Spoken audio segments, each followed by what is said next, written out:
Hello and welcome to this Romeo and Juliet webinar for Year 10 and 11. We're looking at Romeo in Act 1 and we want to understand his character, link the quotations to key themes, but also look at using subject terminology as we analyse the quotations. The first quotation is Romeo in Act 1, Scene 1.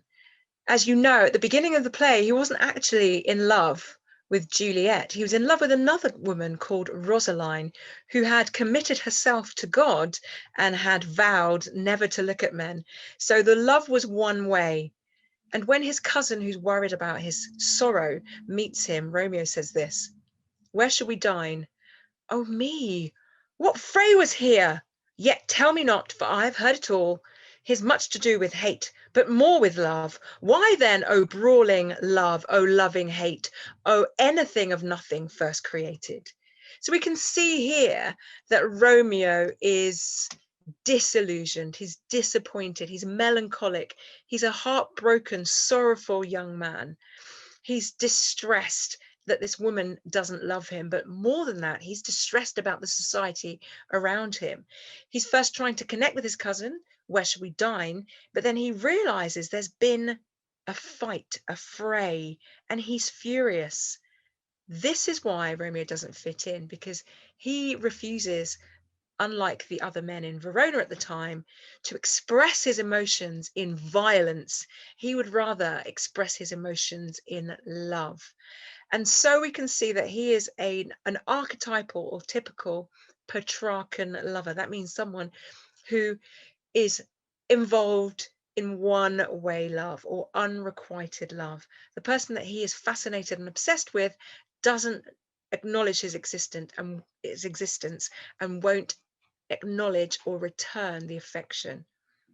So he is here talking about this awful conflicted love, and we can track this theme as Shakespeare presents it throughout the whole of the play. We see it here with Romeo in Act 1, Scene 1. We see it with Juliet in Act 1, Scene 5, when she realizes that Romeo's a Montague and we've got that conflicted love.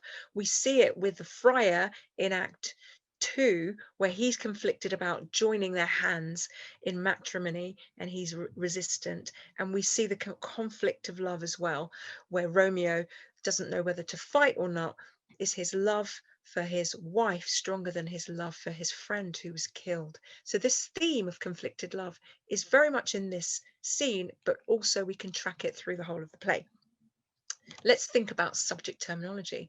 We can see the use of questions or interrogatives. The first question is invitational, but the second one is accusational.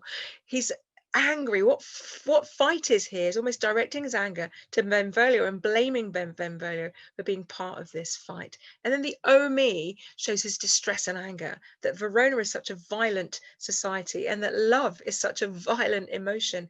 It's tearing him apart. And the "oh me" could also show that kind of sense of self-pity. We've got this adverb all. Tell me not, for I've heard it all. He's saying I've heard it all before.